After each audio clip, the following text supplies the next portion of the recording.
Hello friends, आप सभी का स्वागत है एक बार फिर आपके अपने YouTube channel MS tech solution पर। दोस्तों, आज हम बात करेंगे एक ऐसे विषय पर जो बहुत ही महत्वपूर्ण है और एग्ज़ाम में या किसी अन्य पाठ्यक्रम में हमसे पूछा भी जाता है। तो दोस्तों, आपने अभी तक इस चैनल को सब्सक्राइब नहीं किया तो प्लीज़ सब्सक्राइब करें, वीडियो को लाइक करें एंड शेयर करें। तो आज हम बात कर रहे हैं दोस्तों दुर्ग के बारे में, दुर्ग या किलों के बारे में। दुर्ग कितने प्रकार के होते हैं, कौन कौन से विद्वानों ने इसका किस प्रकार से विवरण किया है, इस वीडियो में हम ये जानेंगे कि दुर्ग कितने प्रकार के होते हैं एंड किस किस विद्वान ने उसके कितने प्रकार बताए हैं। तो वीडियो को एंड तक देखे शुरू करते हैं वीडियो। सबसे पहली चीज़ ये कि दुर्ग होता क्या है। तो दोस्तों, दुर्ग वो हैं जो अगर सीधा सिंपल समझे तो इस प्रकार है कि भाई जहाँ राजा, प्रजा और सैन्य बल, खाद्य सामग्री, जहाँ जल की व्यवस्था हो, ऐसे भूभाग पर जहाँ निवास स्थान बनाया गया हो, वो एक प्रकार से दुर्ग के अंदर आता है। दुर्ग शब्द का तात्पर्य ऐसा गढ़ या किला जहाँ पहुँचना कठिन हो। पहले दुर्गों का निर्माण क्यों होता था? क्योंकि लड़ाई से बचने के लिए या युद्ध से खुद की रक्षा करने के लिए दुर्गों का निर्माण होता था। युद्ध के तरीकों में परिवर्तन के साथ दुर्ग का अर्थ भी बदल रहा है। अब दुर्गों का अर्थ भी बदलना स्टार्ट हो गया है। अब दुर्गों का कोई महत्व नहीं रहा है, बस वो एक इतिहास बन के रह गए हैं। वो हैं शुक्र, जी हाँ। और शुक्र नीति की यदि हम बात करें तो उसमें दुर्गों के 9 प्रकार बताए गए हैं, जिसमें सबसे पहला दुर्ग है पारीक दुर्ग। पारीक दुर्ग वह दुर्ग जिसके चारों ओर गहरी खाई हो, पारीक दुर्ग की श्रेणी में आता है। ठीक है। और उदाहरण के तौर पर यदि हम देखें तो भरतपुर का किला, डीग, लोहागढ़ व बीकानेर का जूनागढ़ का दुर्ग है। और दूसरा जो प्रकार है वो है जल, जिसे उदक दुर्ग भी कहते हैं। और जल या उदक दुर्ग किसे कहते हैं, इसका विवरण है वह दुर्ग अथवा किला जो चारों ओर से पानी से घिरा हो, जल दुर्ग कहलाता है। और इसके उदाहरण यदि हम देखें तो गागरोन, मनोहर थाना जो कि झालावाड़ में है, वह बेसरोडगढ़ चित्तौड़गढ़, बेसरोडगढ़ जो चित्तौड़गढ़ में है, और शेरगढ़, ये जो उदक दुर्ग की श्रेणी में आते हैं। तीसरा जो प्रकार शुक्र ने बताया है वो है गिरी दुर्ग। वह दुर्ग एवं किला जो चारों ओर से पहाड़ियों से घिरा हो, गिरी दुर्ग कहलाता है। राजस्थान में सर्वाधिक दुर्ग इसी श्रेणी के हैं। यदि उदाहरण हम देखें राजस्थान के तो चित्तौड़गढ़, रणथंभौर, जालोर ये वन दुर्ग भी हैं।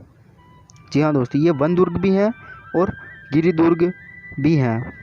और सोजत, मेहरानगढ़, अचलगढ़, कुंभलगढ़, टोडगढ़, बाला, तारागढ़, बूंदी, सिवाना, मांडलगढ़, जयगढ़, आमेर, बयाना, नाहरगढ़, ऐसे कई उदाहरण हैं जो गिरी दुर्ग की श्रेणी में आते हैं।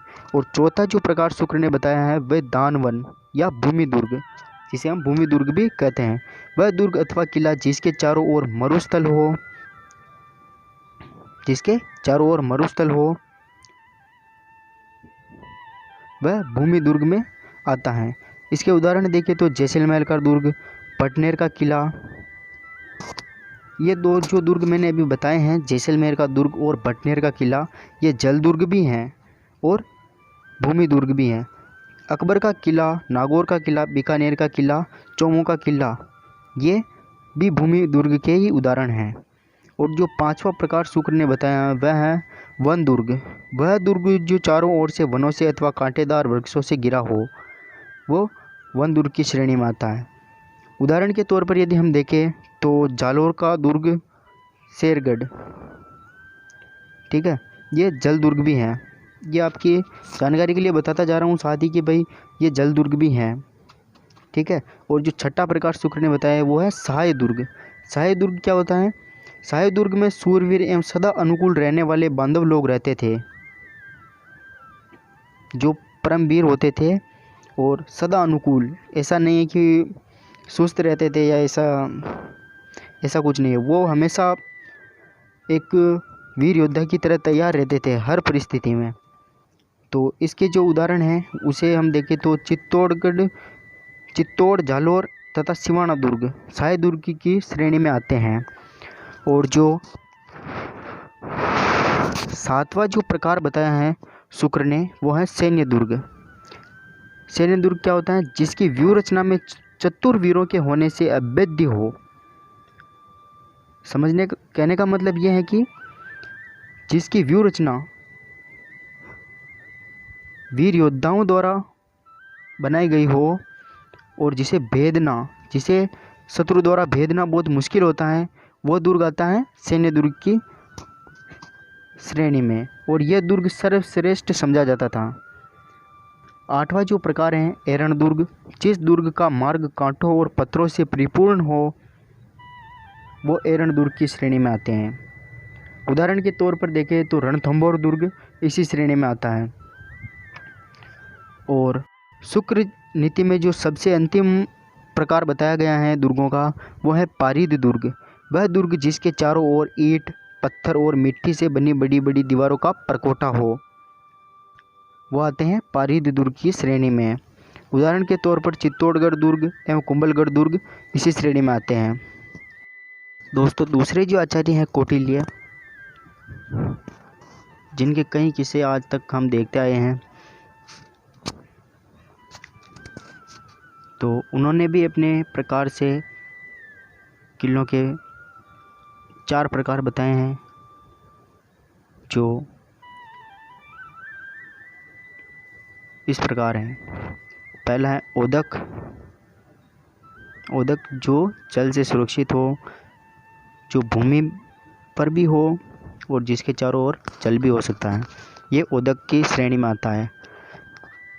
पहला प्रकार ही ओदक है, ठीक है। और दूसरा है पार्वत। नाम से ही पता चल रहा है कि हम पहाड़ी या गुफा पर बने हुए किले पार्वत की श्रेणी में आते हैं।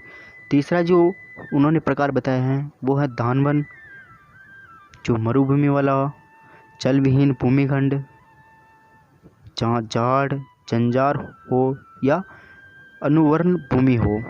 कहने का मतलब यह है कि ये भूमि की तरह भूमि पर भी हो सकता है, जल में आसपास ज़्यादा जल की मात्रा भी हो सकती है। इसी प्रकार का दुर्ग के धानवन की श्रेणी में आता है। और चौथा जो प्रकार उन्होंने बताया है वह वन दुर्ग। वन दुर्ग से ही पता चल रहा है, नाम से ही पता चल रहा है कि जो जंगलों में बना हुआ हो, जिसके चारों ओर पेड़ पौधों से मतलब एक तरह से आवरण बना हुआ हो और वो एक तरह से सुरक्षित किला हो, वो वन दुर्ग की श्रेणी में आता है। और जो उनके अलावा एक आचार्य और भी हुए हैं मनु, उन्होंने भी अपने विचारों से खंडन किया है कि दुर्ग 6 प्रकार के होते हैं।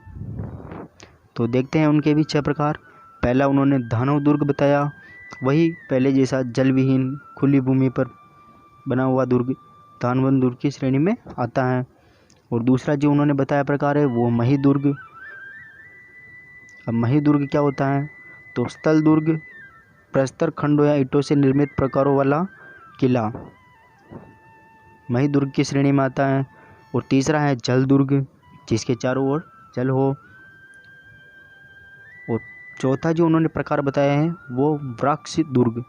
वृक्ष दुर्ग जो चारों ओर से 1 योजन तक कंटीले लंबे लंबे वृक्षों, कंटीले लता गुल्मों एवं झाड़ियों से आवृत हो। कहने का मतलब ये है कि एक तरह से कठिन मार्ग हो उसका, पेड़ पौधों से एक तरह डरावना जंगल हो, उसी प्रकार से बना हुआ एक किला वृक्ष दुर्ग की श्रेणी में आता है ना। और पांचवा जो उन्होंने प्रकार बताया है वो है नृदुर्ग, जो चतुरंगिनी सेना से चारों ओर से सुरक्षित हो। मतलब चारों प्रकार की जो सेनाएं होती हैं, पैदल, घुड़सवार,